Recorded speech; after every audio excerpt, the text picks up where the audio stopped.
என்ன பண்றீங்க? நான் என்ன பண்ணியிருக்கேன் நீயே கண்டுபிடி பார்ப்போம்.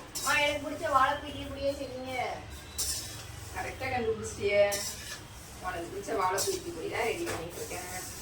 ஹாய் ஃப்ரெண்ட்ஸ், இந்த வாழைப்பூ பொடிக்கு தேவையான ஒவ்வொரு பொருளையும் நல்ல தரத்தில் பார்த்து தான் வாங்குகிறேன். ஒவ்வொன்றையும் தனித்தனியாக சரியான பதத்துக்கு வறுத்தா தான் சுவையும் மனமும் நல்லாயிருக்கும்.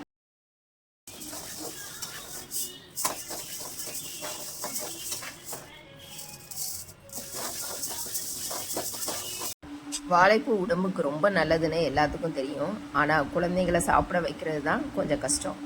என் பையனும் வாழைப்பூவில் பொரியல் கூட்டுன்னு செய்து கொடுத்தா அவ்வளோவா விரும்பி சாப்பிட மாட்டான். அதனால தான் இப்படி பொடியாக செய்து இட்லி தோசையோடு கொடுக்க ஆரம்பித்தேன்.